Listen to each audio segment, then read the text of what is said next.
Thank you for joining us for the 100th episode of North Star's Private Equity Fast Pitch. Our host, Jeff Henningsen, president of Lockton Companies in Texas, has combined key advice from his interviews with leading private equity and investment banking professionals into this special montage of advice to college students and young professionals. So I've actually worked with Jeff Henningsen for over 11 years now, starting as an intern while finishing my junior year of undergrad. One of the first pieces of advice I vividly remember receiving from Jeff was that I shouldn't be afraid to make, and more importantly, admit my mistakes. Failures are a fact of life. If you get into the habit of hiding mistakes from those around you, you inadvertently prevent learning how to develop solutions to those problems. He created a safe environment where I was not afraid to fail. As a manager, you're creating an environment for individuals to reach their full potential, and that is often accompanied with mistakes and numerous failures. By normalizing our imperfections, it creates an atmosphere of innovation, creativity, and excitement to conquer the next mountain, rather than an environment where mistakes are hidden and lines of communications are censored. You never know what piece of advice will make the biggest impact in your life. And today, we're truly excited to extend this very special episode to our supporters and hope you will share this montage with those around you. And now your host, the podfather of private equity, Jeff Henningsen. Thank you, Rebecca. And before I go too deep into my intro, I want to invite you to find my LinkedIn. It's under my name, Jeff Henningsen. We are, along with this post of our 100th episode, are inviting all of our listeners to make comments on that 100th episode post. And what we want you to do is post your favorite advice to young professionals or college students, or if you're in that age group, let us know what advice you've received from mentors or people in your life that have made a big impact on you as well, like Rebecca just did. These are the things that make me super happy. As you can tell, if you've listened to the podcast, you know that mentorship of young professionals is a passion of mine, and we'd love to have you share your comments and see what kind of community we can grow and connect with. And I often receive emails and phone calls from young professionals that are listening to the podcast. And I actually have one that I'm mentoring right now that's going through 3 different job interviews with 3 private equity groups, a couple of them in 3rd and 4th rounds, and many of the folks that they're interviewing with I know. And this young man reached out to me when he was a Vanderbilt student and then became an investment banker, and now he's interviewing to be a private equity professional. So that type of thing is super fun to me. And there's a lot of people in our community, and many of them guests of this podcast, who love mentoring young folks who are hungry and willing to put in the grind and the work to be successful in anything that they do. So look for my LinkedIn and post some comments. I'd love to see that blow up with a lot of great advice for young professionals. So I was talking with some folks about how I would make this intro meaningful to the listeners. And I think Rebecca set me up really well with her advice that I gave her that was impactful. And, the one thing that I love doing with young professionals that are on my team is bringing them on the airplane, kind of the analogy that the airplane is the job, if you will. The analogy is I'm flying the plane as the pilot, and I bring them on as a passenger so they can see what it feels like to be a passenger on the plane. And pretty soon I invite them to be up front and co-pilot the plane with me, learn how the plane flies, how it feels, what all the knobs and dials and levers and foot pedals and etc. do. And once they get comfortable with that and they co-pilot a little bit, it's time to switch seats. And we put them in the pilot seat and I go in the co-pilot seat. And, oftentimes we're having calls where the young associate's leading the call and I'm texting them behind the scenes, giving them some advice on what to ask next or what to say next. And that's the way that they learn. And that's the way that pilots learn. The co-pilot's giving them some advice while they're flying the plane. And the goal really is for eventually for me to go in the back of the plane and be a passenger, and then someday not too far in the distance get off the plane and let them fly their own plane. And as a young professional, oftentimes people miss that cue to really look at the job that they're interviewing for and determine, is this the type of organization, are these the type of people, or is that the type of person who's going to take me under their wing, another plane analogy, but take me under their wing and give me the opportunity to learn how to fly a plane and eventually fly that plane by myself.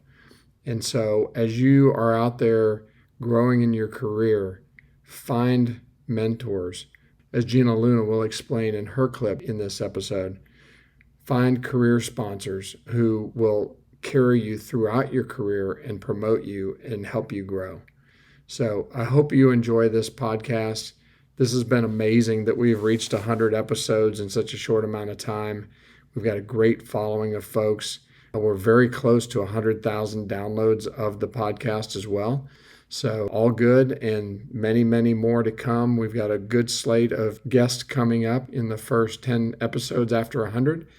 A couple of them are repeats from 3 years ago when we started. So it'll be great to get an update on where they are now, because a couple of them have gone on to do some amazing things. So enjoy this podcast and be sure to check out my LinkedIn and make a comment.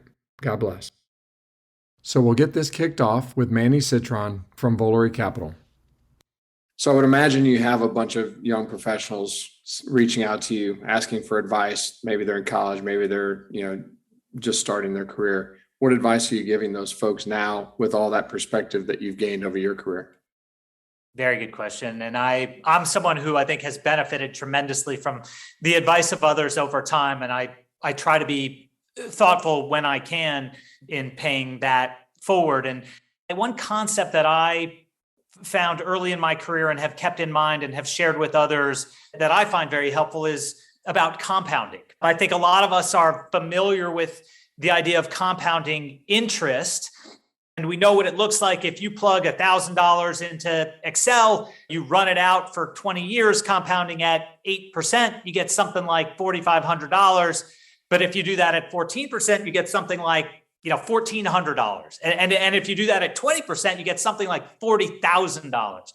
And so we think about the idea of compounding with regard to financial assets very frequently, but I like to suggest thinking about compounding your capabilities and your experiences and thinking about your career, not just in terms of what your compensation is going to be this year or what your title might be next year, but how are you compounding your experiences? How are you compounding your expertise? How are you compounding your network and your access? And so I think that's, that very often we're focused on the short-term gains, but if you keep compounding in mind, it can lead you to make different decisions along your career path that can ultimately lead you to greater outcomes. Next up is Scott Kolbrenner from Houlihan Lokey, who is the highest earning male contestant on the Wheel of Fortune and has some great advice for young professionals. Can you give some advice to young professionals or kids even, about to graduate from college next year?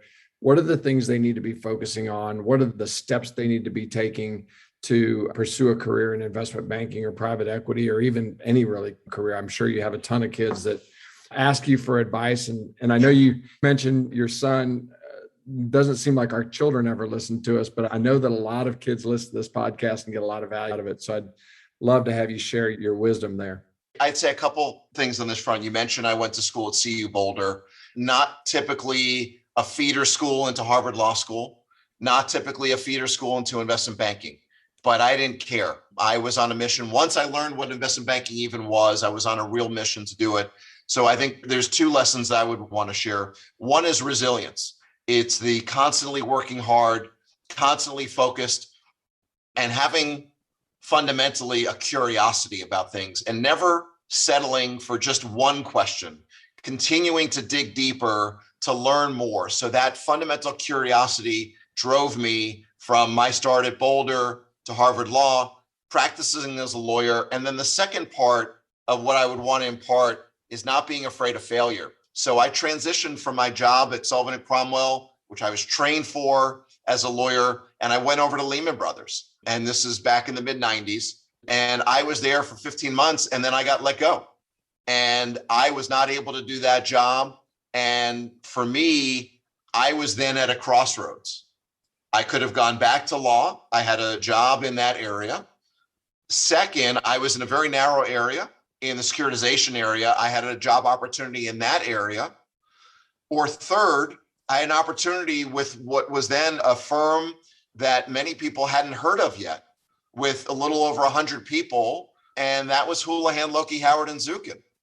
And what I did in consultation with my wife, Karen, and thinking about what my goals were, and knowing the 20 plus people that I had met in my interviews, I took the risk and said, I'm going to do something that maybe I wasn't trained for, that maybe I didn't have the immediate past experience with, but that felt right to me. And so willingness to, again, brush myself off from the failure that I'd had at Lehman to come in here and find success. And it's been 23 years and counting. And, for me, if I were to summarize it, I would say curiosity combined with resilience has made all the difference for me. Now we'll transition to Kevin McAllister from Access Holdings and his advice to college kids and young professionals. I'm going to step back a minute and dive into one of my questions I ask all my podcast guests about advice to young professionals, since it fits with what you were just talking about. But you've sat in many different chairs in your career, from investment banking, private equity. What are you telling your young professionals and maybe even college kids that are talking to you right now about wanting to go into our industry? Well, I've got 4 children and my daughters are seniors in high school. So they will roll their eyes because I probably give them the same advice I'd give somebody. They've heard it from me. I've kind of got 4 rules and they're pretty basic. The first one is treat everybody like you want to be treated, authentically and earnestly. The second is always tell the truth.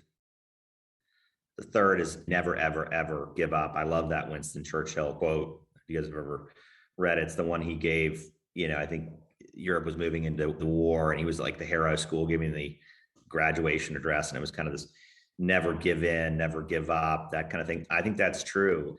I tell you, it was a pretty painful process going from a fund sponsor to institutional fund. And I don't know that we still have to fight every day for our existence by creating value. And then the fourth one is always have a positive attitude. Those are values based, I think, things more than anything, just work style and balance. I always had this philosophy of kind of take advantage of this situation. I think this was Emerson, kind of get all the marrow out of it that you can. Suck the marrow out of life, I think was one of his quotes too, which is just, if you're in an environment, be a sponge, be curious, be polite, obviously, about being curious, but engage. Because if you have the opportunity to work at a great investment bank or a great consulting firm or great organization that's willing to invest in its people, you got a mentor that's going to dedicate time to you and help you. Be prepared and listen and extract value as much as you can, because that all compounds, right? You've seen it, Jeff, in our careers. Like, there's lessons like that we've forgotten, but they're emblematic of the way we're behaving or why we do something. We don't know quite why, but it was trained somewhere along the way. I think if I've learned one thing about the experience over the last 8 years, it's I don't know what I don't know. Every day I walk in here, I'm like, I know less today than I knew yesterday. And I feel like that's the humbling experience of working with all these really smart people that are doing really cool things. And you always kind of learn something new and be open to that kind of learning. 2 tack-ons to your advice. One, on the truth side, I love the truth always wins, because I think over my career, probably yours, it does. It comes out at some point. And so you might as well just put it in your past and tell the truth right now and bring whatever the problem is to your boss. Yep. And another one, I was actually talking to a mid 30-year-old person yesterday, and they said, I'm so sick of these young people wanting to work from 9 to 5. And I'm like, you're in your 30s, right? But I think in today's time that we're in, I'd love to hear you maybe expand on this, but I was listening to NPR the other day, and they were talking about how people who are actually going into the office and showing their face and being in the physical presence of their peers as well as their bosses are getting noticed more and potentially getting more opportunity than somebody who is at home. And being at home is great. And obviously you got to do things in the COVID world that you have to do. But at some point soon, I think being present and being there before and after your boss are the types of things that young people need to be focused on. You need certain kind of behavioral attributes, I think, in this business to long-term be successful, but it is an apprenticeship business. Your business, my business, a lot of these businesses are apprenticeship businesses. It is hard to apprentice someone if you don't bump into them in the hall or see them sitting down at their desk when you're coming back from the restroom or going to get a cup of coffee. And so everybody makes choices. I can't make a choice for somebody who's of that generation who says, look, I'm comfortable working from home. I'm getting everything I need to get. And that goes back to do you know what you don't know? I don't know. Now, I do believe in opportunity cost. And I do think there's opportunity cost for not having those opportunities for those casual engagement. And we just hired a new vice president here, just came down from New York City, really talented young individual, and sending me emails, kind of creative things on how to maybe we get to this person who's over here. And Kevin, I looked at your LinkedIn. I saw you know him from when you were at JP Morgan or American Capital or something like that. And what does that make me want to do? Well, I walk over to his desk and I say, that's great. Well, really good job. And that's creative. Let's kind of work through a script. Let's go have that conversation. I had that conversation with them. I've got some folks that are home today, no judgment, but I didn't have that opportunity with them. Those that listen to my podcast probably have heard me say I'm a big fan of Gary Vaynerchuk, and he has a podcast, Gary V, and talks a lot about how leaders who are aspiring or people who are aspiring and trying to do great things oftentimes have misaligned expectations of others that they work with. And some people truly want to work from 9 to 5. And to his point, that's okay. I think as leaders, got to find out what is the goal of each person in your organization. And that's hard to spend that time, but it's important because then you start to understand what people want to do. And somebody who wants to work 9 to 5 and make a very nice living and have that flexibility is one thing. And when you know that's their goal, then you can be comfortable with it. I think the problem with a lot of high achievers is they think everybody wants to be a high achiever. And just through spending 30 years in this business or more, that to reach the levels that people expect or want to reach, it's a lot more than 9 to 5. So I think finding out what is that expectation that individual wants, and also do they even have the DNA to get there or not, and aligning that so that you can give them some good guidance. That's what it is. It's figuring out goals and objectives and alignment around those objectives. And you might have that aspiration, but do you have alignment around the expectation of how do we get there together, right? Because it has to be a partnership. Next up, my long-term friend and consummate professional, Shannon Zoller from Tefra Advisors. One thing I didn't really dive into, and I think it would be remiss of me not to ask you, advice to young female professionals who are either finishing up their college and getting ready to go into the investment world, financial world, private equity, investment banking, whichever they're choosing, or young professionals who are in their 20s wanting to grow their career. What advice would you give to those folks? Probably in 3 buckets. Show up, protect your reputation, and pick the right partners. My top one is the show up part. I get really frustrated when you see all of these great opportunities in front of people, but they sign up for an event and they don't come, or they are late to the Zoom meeting consistently. If you say you're going to be someplace, show up, do it, be prepared. And the protect your reputation, that's kind of the marathon, not a sprint. Make the good decisions. Don't be short-sighted around what you're trying to achieve today versus the big picture. You only have one reputation, and that will follow you in this business very closely. And then pick the right partners. We kind of touched on it before. More so if you're going to go down the path of having a spouse or what have you, have somebody that's rowing in the boat with you, because you really need a lot of support and help personally, I think, to be able to be your maximum best professionally. Next up, Mark Cooper, CEO of Solomon Partners. If I'm a graduating college student, or maybe even a young professional early in my days at an investment bank, what advice are you giving younger folks that are wanting to aspire to your world at some point or your position in the industry? So the first thing I tell anybody in school, in fact, I always ask the question, what do you think the most important thing you can do in college to position yourselves for a job in investment banking? Everyone raised their hand. Well, I should get an internship here, and I should take this course. I should do this. I said, no, there's only one thing. You should do great in school, because that's your job today. And the greatest performers, frankly, across any industries are those that are overachievers. And if you can't overachieve in school, then what makes me think you're going to overachieve as a banker? So that's the one thing you're going to do. And that segues into what makes bankers successful. You know, look, we're not splitting atoms and we're not rocket scientists. You know, it's a pretty sharp group of people. But ultimately, it's about energy. Ultimately, it's about being that overachiever, about having a drive, of having a willingness to do what it takes, not just from a raw time perspective, but to really think about things and not just mail it in because you care. And if you do that, you're going to be damn successful. Now, in our industry, it's not easy. And it certainly whittles down enormously as you get to the top. And those first bunch of years in the business, it's long hours and it's hard work. So you better have a motivation. You better have a reason.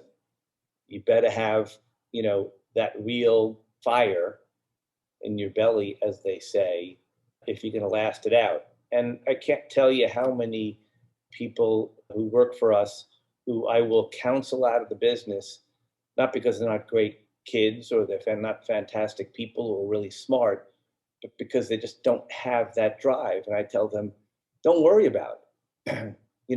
Go have a 9-to-5 life. It's a good life. It's just a different life. And that's fine. Doesn't make it bad. But if you're talking about our industry, it's got to be more. It just has to be. Next up, the super energetic Director of Business Development at Palladium Equity Partners, Megan O'Grady Martin. What advice would you be giving young professionals, and maybe even particular, if you could blend in some advice to young female professionals who are trying to rise in their career? What advice would you give them? I think with women in particular, and I was actually having this very conversation with one of my best friends who's in the nonprofit fundraising space. Actually, she's just in the nonprofit space right now, and to move up, she has to get comfortable with fundraising. And she was saying to me, she's like, I'm just not comfortable with asking for money. And I don't really know how to do it because I haven't done it that much. And I said to her, I was like, there are a lot of things that I say yes to that I'm not really sure how to do, but I know where I am and I know where I need to be, and I'll just figure out the rest. I'll figure out how to get there. And that's how you learn. And that's how you grow, not just in your skill set, your capabilities, but also grow in your career. And I think that women are more apt to say, I don't know how to do that. So I'm going to say, I don't know how to do that, so I can't do that. Whereas some others, and I'm not saying all women and I'm not saying all men, but men have more of that mentality of, I'll figure it out. And I feel like for the most part of my career, I've had that I'll figure it out mentality. Here's point A, here's point B. Everything in between can be figured out. And, I think that's one skill set, resourcefulness, that has really gotten me far. So, I would say to young people going into the industry, you don't have to be the smartest person in the room. I certainly am not in a lot of the rooms that I sit in. You don't even have to be the person who works the longest hours. And I think that misconception is thankfully really dissipating in our industry. FaceTime, horrible. But you do need to be the person with the most resources in the room. So resourcefulness, whether it be through personal connections or ingenuity, has opened new doors and brought me new opportunities. So that's what I would say to women and to everybody trying to get into the industry. Don't say no to something just because you're not immediately sure how to do it. Always rely on the fact that you'll figure it out. Now we'll hear some great advice from my good friend, Doug Levette, founder of Third Coast Capital Advisors. When you mentioned many years in the industry, it might be a great time for my question where you can give me some of your advice to younger professionals and college students that listen to this podcast on what they should be thinking about if they're looking to go into the industry. Sure. No, happy to do that, Jeff. And I'll speak a little more broadly to sort of investment banking and really even, private equity. And that is, once you're working, it's a very, I'll call it sort of unstructured day that you start with every day, meaning that if you're the kind of person who needs to sit down and know that day exactly what you're going to do all day long, then this is not the industry for you, because it's very project oriented, things change on the fly. So you've got to be prepared and able to adapt to those quick changes. The other thing I think is what I really have always loved about this industry. There's so many great people. I always tell people it's kind of a work hard, play hard kind of industry. You have some really bright, hardworking people, but those same people, they like to have fun. They like to have a good time. They're, outgoing, friendly. It's very satisfying from that point of view. So I think young people with that kind of mindset, I think will fit in well. The one thing about investment banking in particular, and probably to some extent private equity, is it's been done a certain way for a long, long time and has been very, very successful. But I encourage our younger people, really everyone at the firm, to try to think outside of the box, be creative, test the way that we do things. I mean, a lot of times we do things a certain way because it's the way we've done it, or it's the way other firms before us did it. And we really try to take a step back. We talk about this every week in our marketing and update meeting, is just what can we do different? How can we improve? How can we tweak it? So even to somebody who's very young, that really just means they've got a fresh perspective has not been influenced by years of doing it the same way. So I encourage young people to speak up about, maybe a different or better way to do something. Next up is Dr. Chris Kersey, founding managing partner of Havencrest Capital Management.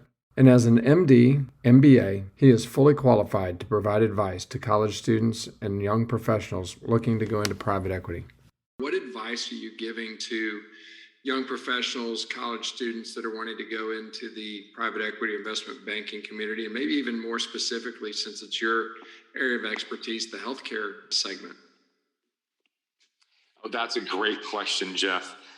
Over the years, I've been asked by a lot of folks, a lot of classmates at HBS, and a lot of younger graduates from HBS about entry into the private equity business, because it is a real honor to be in this business, to work with great CEOs, to work with great investors. But to get down to brass tacks, I would say a couple things in terms of career advice. One is, and it's a very simple question, is just ask yourself, what do you actually enjoy doing?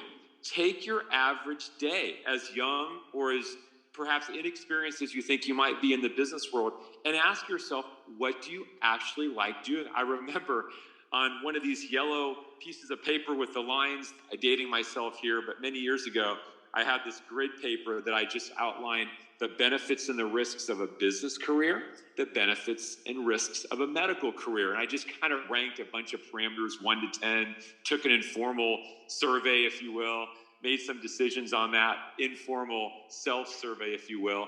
But I asked myself, what do I actually enjoy doing?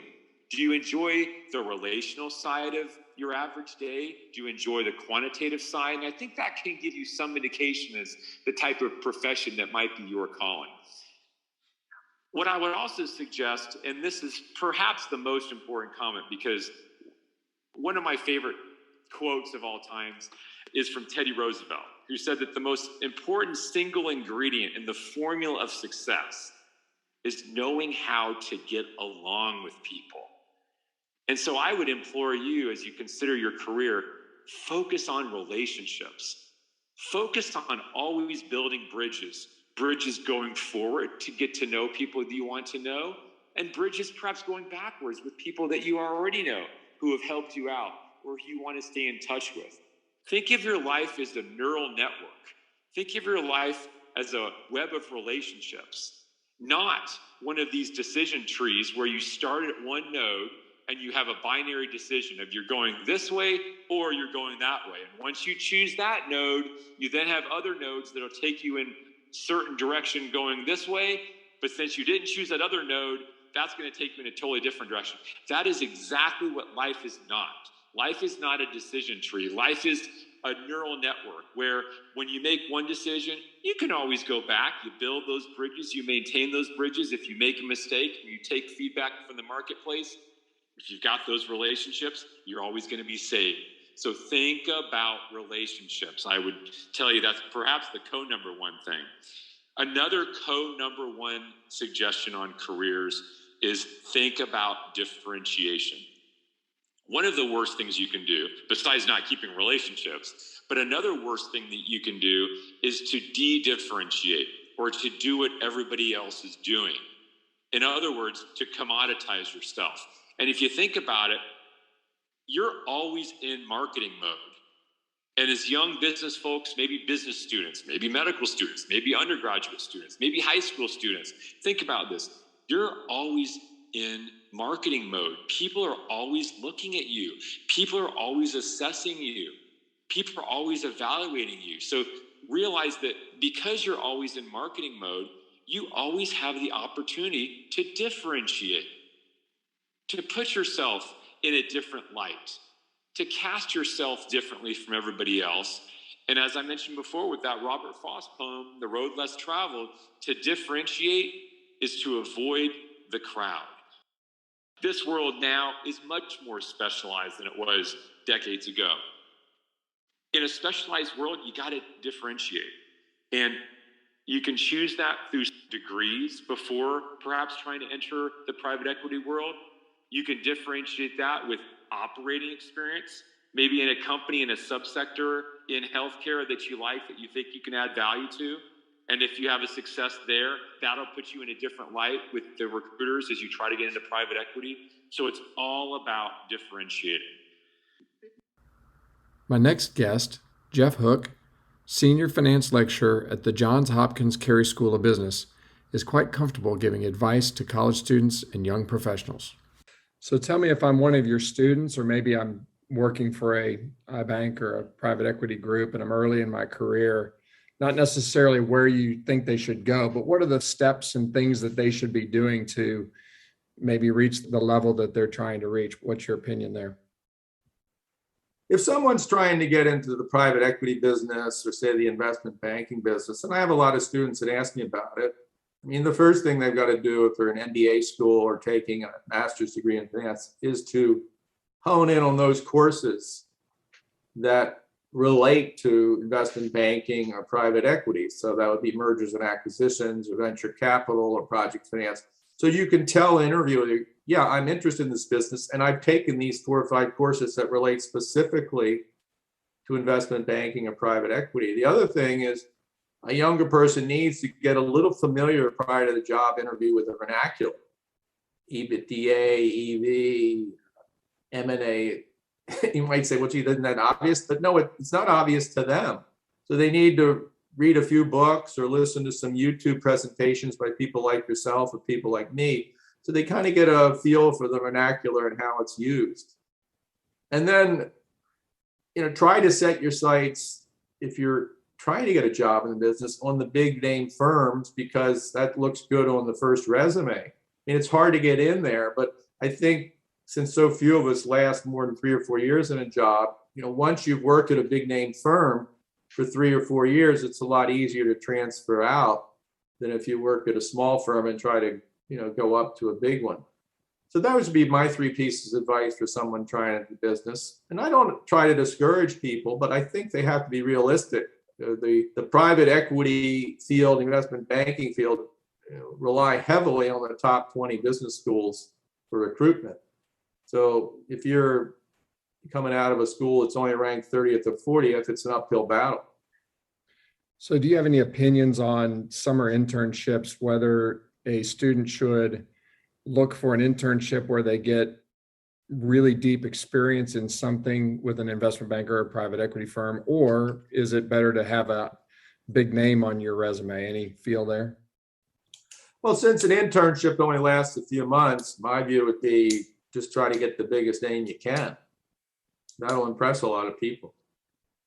It's interesting. I ask that question a lot of senior folks in the industry, and I agree with you that you need to have a resume that stands out and has things that make the person who's looking at it, their eyebrows raise and go, huh, that's interesting, as opposed to, ABC firm that you don't recognize. The other little tip that I give a lot of college students is, if your internship is a summer internship, try to start at least the last week of June and end the first week of August, so you can put 3 months on your resume rather than I worked at Lehman Brothers for the month of July. And it's weird, but that actually psychologically to somebody looking at your resume makes a difference. I think that's excellent advice. You want to look like you had some staying power at that internship and really did something.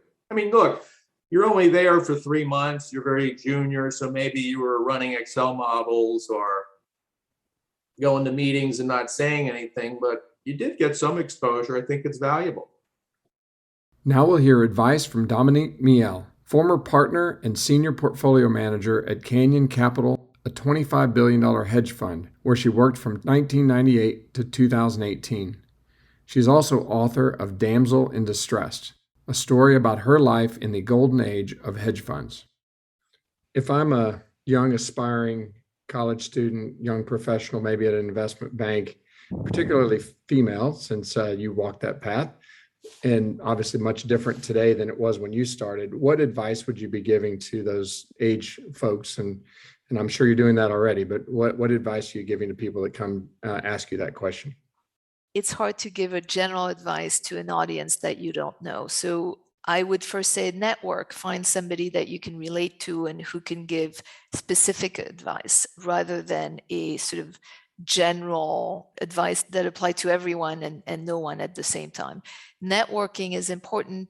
I think women are generally a little weak at that. Certainly I was, at least that's my impression. But I would say, if that's what you want to do, be prepared to be resilient and stick with it. There will be losing trades. There will be very uncomfortable, very miserable days where you were literally wearing a loss for the entire day, maybe a week, and you bring it home and it's depressing. But that is just the flip side of the next winning trade. And that's, the world goes on, onward.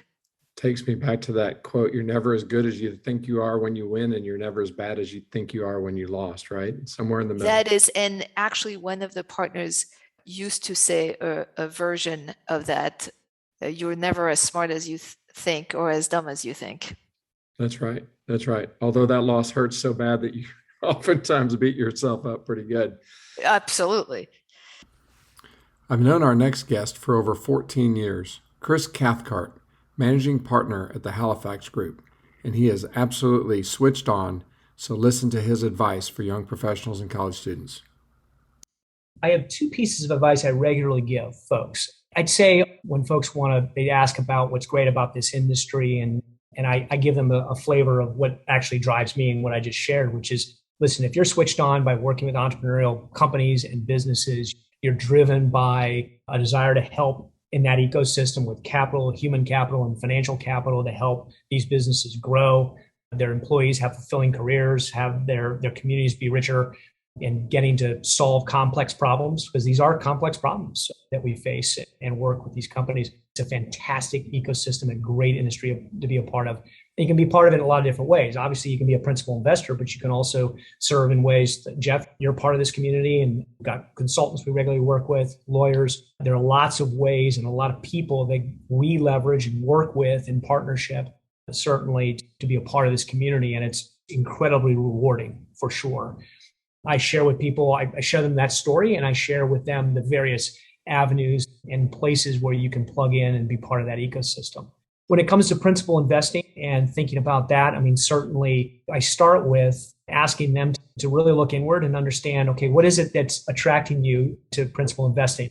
If it's simply remuneration, I caution them. I say, listen, I think in the days of buying Continental Airlines with 90% debt and spinning it back out public easily, I think those days may be behind us. I think certainly it is a competitive market and there's still great opportunity here. But I think folks that are driven and successful as a principal investor have that desire truly to be an investor. They need to wake up thinking about where they want to spend their time in a sector or a company, where they want to spend their time improving and enhancing these businesses. It needs to be sort of core to who they are. There are those that I encourage to spend time thinking about building functional expertise or industry expertise. For whatever reason, I'm 46 years old. I was just talking with a partner of mine. The number one hire out of my college class was Anderson Consulting. And it just seems like my generation was really drawn to professional services, as opposed to going and doing a management training program at Pepsi, for instance. Today, there's lots of financial capital. There's very little good human capital. I tell people, if you have a passion to be involved with building a business, getting great training at small or big companies, that can be massively valuable over the course of their career. It's the great paucity, the great resource that we're constantly in search of for young people that sometimes maybe gets overlooked. Not to scare people off or out of the industry. That's not my intention at all. I point it out as another avenue, another path, in addition to the more traditional paths, which if you're going to be a principal investor, going and getting that investment banking experience is critical. And it's still, I think, the most direct path to having the tools and the background, the foundation that then allows you to move into the next phase of your career, where you take what you've learned there, unpacking the 3 financial statements and understanding why a business is successful or not, and now applying that more broadly to the relationship development and the thesis development that then gets put on top of that foundation. It's a much different world than in the '08 timeframe and earlier in private equity. And I talk to a lot of young professionals about maybe just starting a business and selling it. It is a highly competitive position that these young folks are enamored towards. And you really, as to your point, need to be focused on the why. Why are you enamored by it? And what's your long-term career path? And I think, unfortunately, just like everything, whether it's a successful athlete or a successful private equity investor or any industry, you can name it, the lagging indicator that people are modeling are people who are typically in their 40s or 50s, and they want to be as successful as them, not realizing what it was like when they were in their 20s. And so the path to that spot at 50 when they're 20 now is a very different path than what you or I took. And it'll be different when they're 50 for their 20-year-olds that they're mentoring. So it's very much an interesting thing to mentor and give people guidance about.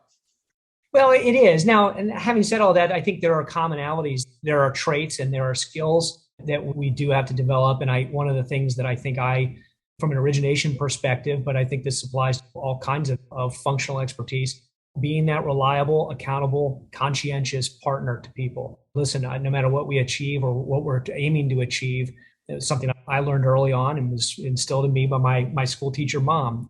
You work hard, certainly, and you're accountable and conscientious, being a reliable partner to people. It's amazing. I'm certainly not going to be the smartest person in the room, but I won't be outworked. And I think that's a great quality. But I think the other quality that I think is critical in any aspect in principal investing or beyond is having that reliability and that conscientiousness that you say what you do and you do what you say. People have heard me say this way too often on my podcast, but there was an article back in the late 90s called A Brand Called You, and it was in Fast Company. So if you Google Fast Company, A Brand Called You, you'll read the article. But that is a timeless piece of advice. If you can build your own brand and you add value to people and you have good work ethic, doesn't really matter where you go, right? Those are common traits. And then you throw in curiosity, which is one that a lot of my guests have mentioned as well. Absolutely. Next up, Chris Parisi from Karl Marx Advisors. I'm going to go to one of my common questions, but maybe weave in something that we've been talking about into it, which is advice for young professionals and college kids who are either entering the investment banking, private equity world, or maybe that's their goal when they graduate, knowing that the shoe may be falling in the future and remembering 08, 09, 10, how difficult that was to enter the marketplace at that time. What advice would you be giving young professionals, or are you giving young professionals that you speak with about the industry today? Back in grad school, I took an investment banking course, and it was taught by a partner at Goldman Sachs. And he said on the first day of class, if you take nothing else from this class, take away this. To be a successful investment banker, you need to be long-term greedy. That's always stuck with me. And what he was getting at was that it's fine to have ambition to make money, but your primary goal is to service clients. And if you service your client well, you're going to be fine long term. So whenever I talk to kids who are thinking about going into investment banking, I try to emphasize it's all about servicing your client. Just as long as your client remains your primary focus, they're going to appreciate you and they're going to have no problem rewarding you for it. Now, that might mean on any particular deal, you get rewarded in 3 years instead of 6 months. And that's the long-term greedy aspect, right? But this is one of the ultimate client service jobs. And even when you think about how we get or when we get paid, 99% of our fee is incentive based. So to anybody thinking about getting into investment banking, you've really got to have a dedication to your clients and client service. Any advice on how to do that when you're a younger person in your early 20s or even mid 20s? There's so much to learn, so much to do. Any tips, tricks, mentorship, guidance, things like that? It's a lot of listening. Again, our clients are very passionate, very proud of their businesses. And if given the audience, they're going to talk about their businesses because they love it. They're proud of what they've built. And you've got to be a good listener. If you keep on listening to what they're saying, you're going to understand where their values are, what's driving them in their business, what's driving them in a deal, what's important to them. And again, going back to client service, our entire reason to be is to satisfy their needs. If just do a lot of listening, a lot of asking questions, and not a lot of telling. So I think if you can listen to your client, and like I said, they're going to talk, you're going to get a pretty good read on exactly what drives them. And that's going to give you a roadmap as to how to properly service them. Next up, Jeff Parks, CEO of Stack Capital Group, Inc., traded on the Toronto Stock Exchange under the symbol STCK. You led me right into a question that I ask every guest is advice to young professionals, college students that are looking to grow into the financial world, whether it's private equity, whether it's investment banking, whether it's hedge funds. And I'd love to get your advice to them, but also you mentioned something I don't think I've talked about. You're going to be my 92nd podcast. I haven't talked about it on any of them is this internet stalking. You're looking at the profile of somebody and the benefits or dangers of, what you're posting as a young person who grew up in the internet world, as opposed to, fortunately, nobody was looking at pictures of anything that we did as in college as you're applying for jobs. But what advice would you give to young professionals going into the space, academic, work-wise, and then maybe blend in, they need to be careful with in the digital world? I think obviously one of the biggest things is obviously your marks are going to matter. And your marks are going to matter if you want to get into those top investment banks and those top private equity firms right out of school. But also, like, the biggest thing, in my personal opinion, what matters is the underlying person's passion and their personality. And at the end of the day, coming out of school, you're not going to know everything that happens in that investment bank. It's going to be a lot of on-the-job learning. So having that persistence, that passion, and that outgoing personality, I think outweighs a lot of other attributes. And it's that whole networking as well. If you're building relationships and you're networking with this individual, you're probably at a higher probability to get one of those underlying jobs than the next individual, because you're doing the legwork, you're doing the grinding. And then in terms of like the whole social media, kids coming out of school, like, you have to be very careful as to what you're posting online, what pictures, having an open profile. It's all said and great when you're in school, when you're partaking in some of those activities, but realize that you're going into the open world where people are going to look at that. And we're going to go into your social media profiles, and a lot of other people do as well. So you have to be very cognizant of what you're putting on there. Yeah, I've seen scenarios where really it's not age relevant, but people who have a very strong opinion about anything, whatever it is, sometimes that gives you kind of a pause of how are they going to react and respond and work in your environment. So it is a very interesting scenario.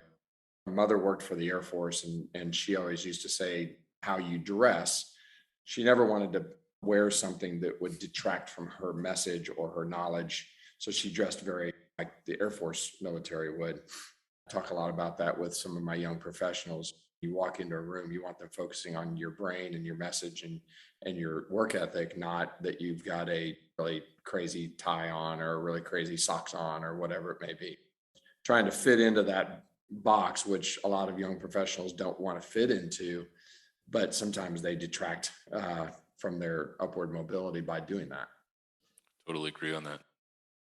Now we'll listen to some great advice from Matt Moran, Managing Principal and Head of Business Development at Inverness Graham. Speaking of college kids, what advice are you giving to these young professionals and college graduates that are looking to go into the industry? It's interesting. Dan Ryan from Mid-Ocean is a good friend of mine, and we've actually guest lectured at Villanova University a handful of times where I went to school. We'll talk to junior and senior finance majors a couple times a semester and kind of walk them through the life cycle of an M&A transaction. And there's always a Q&A, and they ask really sharp. These kids are so smart, way smarter than I was in college for sure. And they're so smart and driven in different ways. What do we have to do to get in? What should we study in school? My biggest advice every year we do this is if you can't write for business and communicate with people, I don't care how smart you are. You have no chance. We can teach you the modeling and the accounting and the mechanics of why this deal is an Inverness deal or why it's not. But if you don't have the ability to articulate that out loud in a thoughtful and concise way, you're going to cap out at some point. You need the trophy case, so to speak, on the resume to maybe get your foot in the door. But there's a lot of people that have done it in a non-traditional way that bring the soft skills to the business that you can't really teach.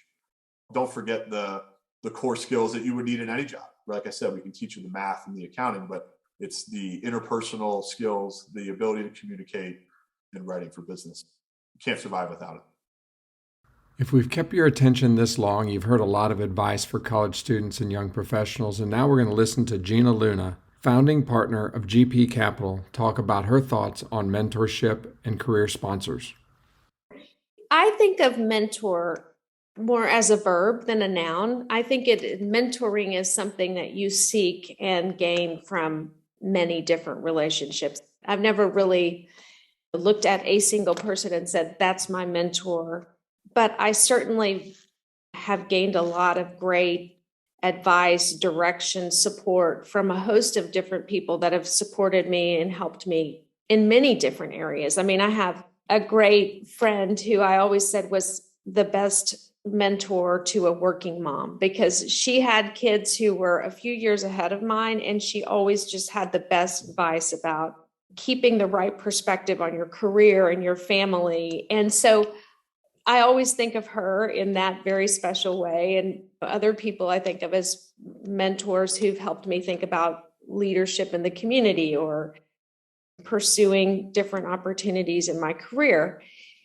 But really importantly, within JP Morgan, and even since I've left JP Morgan, I've had a few people who I would call sponsors versus mentors. And to me, the distinction is a sponsor is a person who has the power to influence your career, to advocate on your behalf, to speak for you, if you will, when you're not in the room. And I feel like that's a person who puts their own personal credibility on the line to help something happen for you.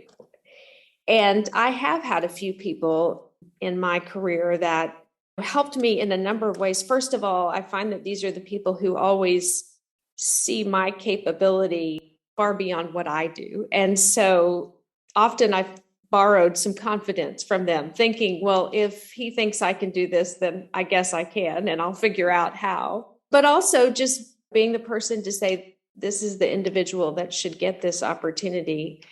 And I support them in that way. And I know that many times I have had great opportunities to do roles maybe that I wouldn't have necessarily put myself up for because a person like that advocated for me.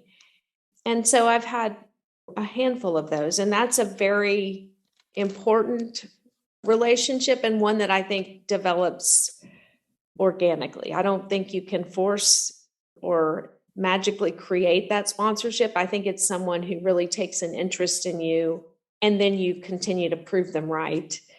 In the last many years, feel like I've also had the opportunity to serve in that capacity for other people. Find that to be very rewarding. So if I were to take all that and turn it into advice for people earlier in their career, I would say focus on building great relationships, mutually beneficial relationships, authentic relationships, and don't worry so much about what you're going to get out of those relationships in terms of mentoring or sponsorship. That comes naturally and will develop as it can. Once you try to create that or force it, it turns into something less effective and maybe less impactful. Successful people tend to notice the rising stars more than the rising stars realize that they notice them. And if you're a rising star, going to somebody, or if you're not a rising star and saying, hey, will you be my mentor, is probably not the right way to do it. It seems like in my life and other people like you that I know, you tend to notice the folks that are putting in a little bit of extra work. They're thinking thoughtfully. They're coming to you with ideas. They're coming to you with opportunities. And that's really where you identify that person that you want to sponsor, right? Well, it's so true. And I've often told people that, what I've found in my career is you get those opportunities if you can position yourself to be someone's solution rather than someone's problem. Anytime when I was at JP Morgan, if there was a big, hairy problem or an incredible opportunity, I wanted to be the person that they wanted to work on it and would get the call to say, can you lead this project? And oftentimes, honestly, that was like the project that was the least fun and the most work, but turned into great opportunities because you addressed a need, you solved a problem, you were somebody's solution rather than somebody's problem. And that leads to the next great opportunity. Now you're going to hear from my new favorite Australian, Deb Smith, co-founder and CEO of the CenterCap Group. While we're on your college years, what advice are you giving to young professionals, hoping that many of them come and talk to you because you sound like you'd be quite inspiring to them? What advice are you giving to young professionals that want to get into the private equity investment banking space in the real estate world? Again, I had another great mentor at Morgan Stanley who gave me a wonderful piece of advice. Once again, sitting in his office, having a conversation about something. I can't remember the conversation. And I remember I was sitting at his conference table, we're looking out the glass window as people were walking past his office. And he turned around and said to me quite randomly, he says, you know what, Deb? I can help you be successful, but your career is yours. It's up to you. What you want to do with your life is on you. And I will help you any way you can. But at the end of the day, you're responsible for it. And it stuck with me because now I look back, that's why, again, it all plays into mentors. So for college kids, if you want to get into banking, you got to own it and take responsibility for it. And then go out and look for it. What do you need to do? Start talking to people, right? Start doing your research. Don't take no for an answer. If you want guidance from someone, go and push and ask. And all those things in school and in college, if there's a professor you like, go and talk to them. Focus on building relationships, because if you want to get to where you're going, people will help you if you're vested in the relationship, but ultimately it's on you. Nobody owes you anything. I love that. I really love that. You seem like somebody who has quotes and mottos and all kinds of things you share. Anything that jumps to mind that's your favorite? I'll tell you something I tell my kids, and my kids can tell you this. I must say it nearly every single day. Beyond, I'm just trying to get through the day. When they ask me something and I haven't done it, I'm just trying to get through the day. What I often say to them, and it's the same mentality because I have 4 kids, it's, you know what? Once you make decisions, really you have to move on. So in our house, the most common line you will hear my kids say, why are we talking about this? We've already decided, haven't we? It's the common thing. Once we've made up our mind, we've made a decision, we've moved on. So many people second guess and review and go over and are indecisive about things. Take a risk. Go with your gut feeling and just go with it, right? Just go with it. Don't look back. And whatever happens, the chips will fall where they may, and trust you will figure it out. And if something goes sideways, something go wrong, trust yourself that you will figure out what you're going to do with the mess when you get there. But that's what you'll do. I tell my kids that all the time. I tell the people I work with all the time. Why are we still talking about this? Let's move on. Let's move on to the next thing. And if this doesn't work, it is what it is, and we'll get through it. I love that too. And nobody's even come close to mentioning something like that. For some reason, it reminded me of, I think it was Sarah Blakely said that every day when she came home from school, her father would ask all the kids, what did you fail at today? Which means you got to make decisions quickly and then live with the consequences of whatever you decided to do. That's right. I mean, look, I have a house full of athletes, and one of the things I always say to them, if they are unhappy with their performance and they're very focused, they're very driven, and if they're not happy with the performance or something didn't go right, they come up and say, well, you know what, if you don't like the status quo, you get out and change it, right? If you don't like the way something is working right now, you get up and you focus on what do you need to do to change the outcome. If you don't like the one you got, sitting here and whining to me about it isn't going to achieve anything. You got to move forward, figure out what needs to be done, and then go with it. Forget about looking backwards. That game is over. It is done. You got to move on to the next thing. You kind of have to do that because everyone is so busy and we've all got very, very busy lives. And I think if we do more of that, you'll sleep better because you don't have as much pressure on your shoulders. It's so much more time efficient because then you can just move on. I've had a couple podcast guests who grew up on farms, and the talk track with all of them is, on a farm, you make decisions and you move on. You can't wait. Farm life and farm parents are much different than some urban parents who are, raise the soccer mom kids or something like that. It's funny because someone asked me, and this one really a few years ago really got me thinking about my farming background. When I went off to college, I was a farmer's daughter, and everyone in college was different than me. They had much different upbringings than I did. And it was a big adjustment. It was a really big adjustment for me. And I remember thinking at the time how the challenges that every morning I had to get up at 5 a.m. and go out and feed calves. They needed to be fed. Someone has to do it. And that was my job. I'd come home, I'd make breakfast for the family. I'd go off to school. I'd come home. I played sports. I'd go over and do it again. Then I had to do my homework over and over and over again. And as a farmer's daughter, you don't get days off. We didn't go on vacation. We didn't go skiing. We used to go to the stores once a month to go pick up extra things. And it was a big day. We'd get in our best clothes to go to the stores. I look back, but that lifestyle, I get up at 5 a.m. now. It's like, so maybe I haven't progressed, but it's that concept of hard work and having deliverables, and just, it has to be done. These things have to be done, and not to spend a whole lot of time of whether I want to do it or whether I like to do it. Sometimes in life, you just got to do it. So you might as well suck it up and keep moving forward, because I had to do a lot of that. But the ultimate reward of getting it done and having something to show for your effort, to me, is one of the most inspiring parts of my day. The deliverable. It's being complete and finish what I start is enormous joy. And I think that probably drives me. But where did I get that? That dairy farm. Who'd have thought? The dairy farm. Yes, I probably would have turned out different in a different upbringing, in a different life. I'll never know. It's very much, I think all of us are a product of where we come from in some shape or form, just depending on how much we want to embrace it. You have to work. You have to work your tail off. Yes. And honestly, to be the best, whether it's getting A's in class or doing well in a sport or even washing your dishes, in order to be really good at something, takes a lot of effort, because if it was that easy, everyone would have it. If you want something, you got to work really, really hard, because there are no freebies in life. Unless you're really lucky, there are no freebies. So you're going to get off your butt. You got to get out there and you got to practice. It's a lesson I've raised my kids with. It's a really value of hard work. Once they're off to college, my job will be done if they've learned that trade. If they've learned that, my role as a parent, I think I'm the most successful parent in the world if they've done that. Next up is Leon Bruges, a partner from Palladium Partners. Leon and I could talk for hours and hours about many subjects. He is so curious and a prolific podcast guest with a passion for learning and discussing interesting topics.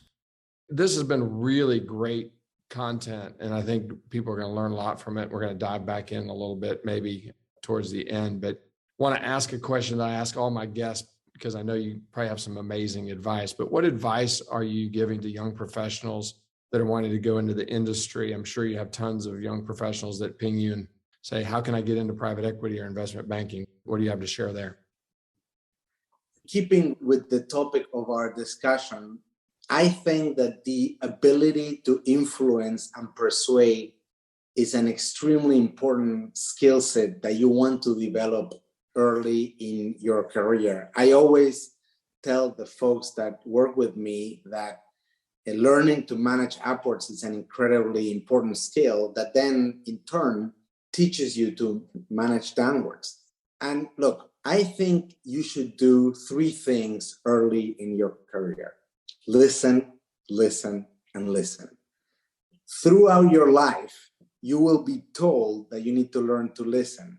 There's a quote from Simon Sinek that goes something like this: you should learn to be the last to speak. I see it in boardrooms and in people who consider themselves good leaders. They walk into a room and they launch into, here's a problem, here's what we need to do. The skill to hold your opinion to yourself until everyone has spoken does 2 things.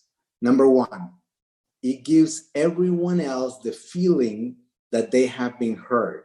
It gives everyone the ability to feel that they have contributed. And 2, you get the benefit of hearing what everybody else has to say before you render your opinion.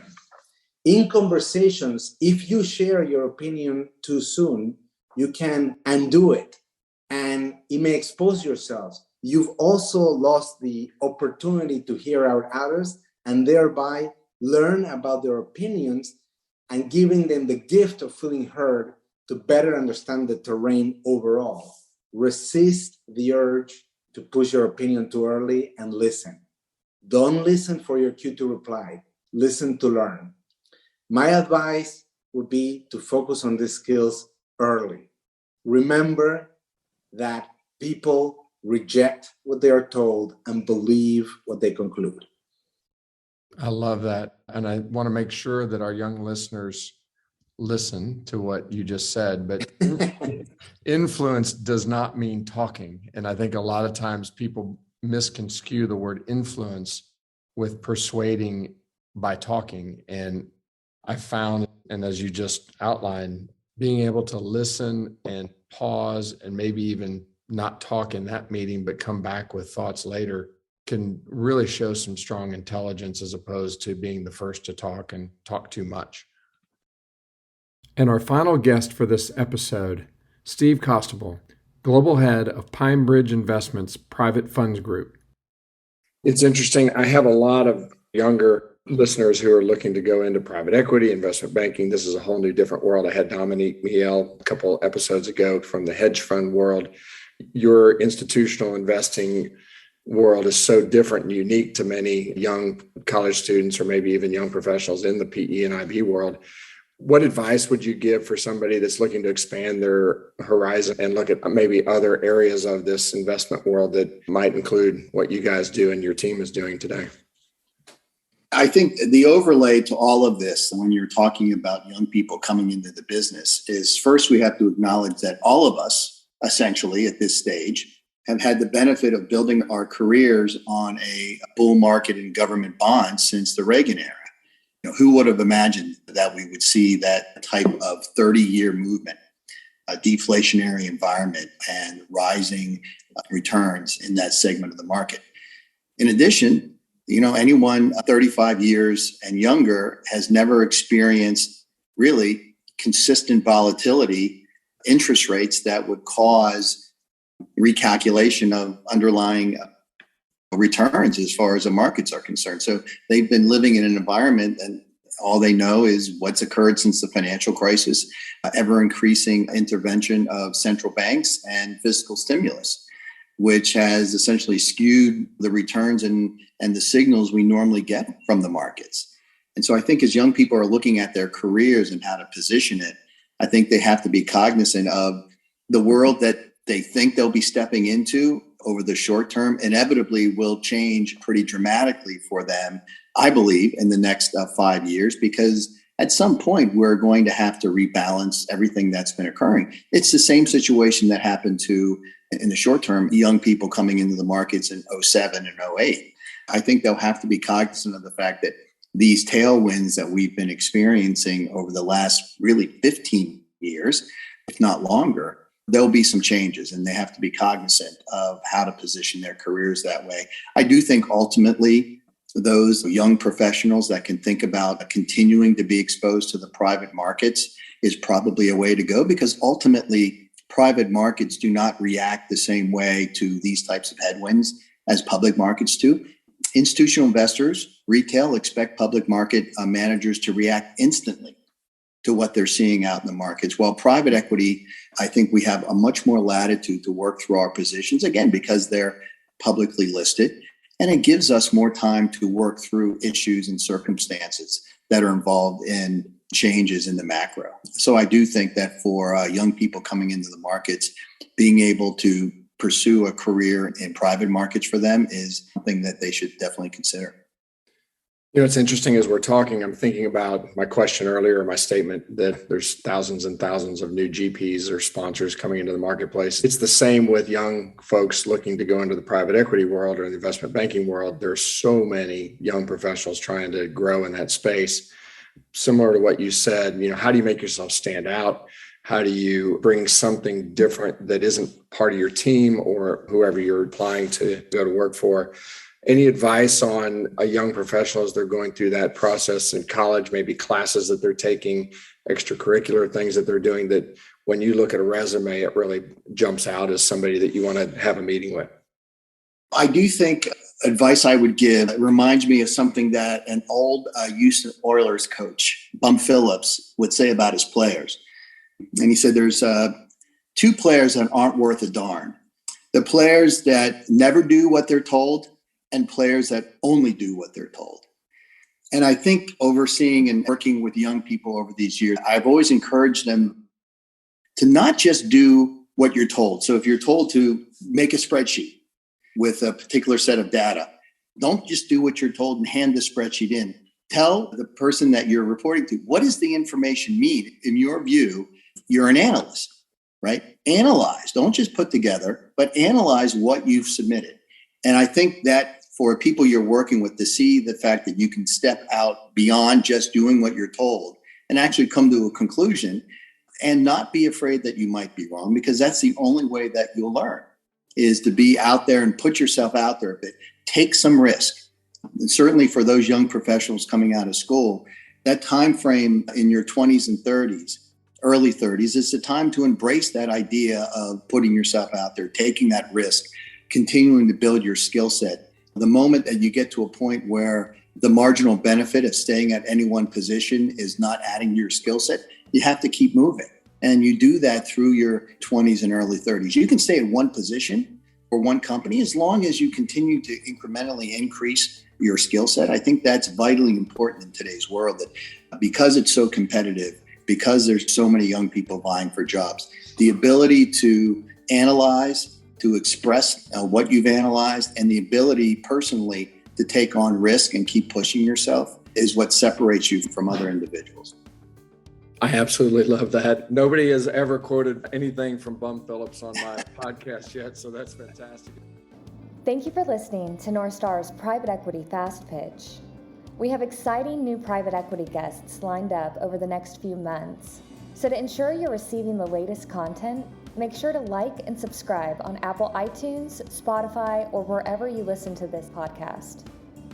For more information about North Star and the boutique heavy hitter events, you can visit us at enorthstar.com.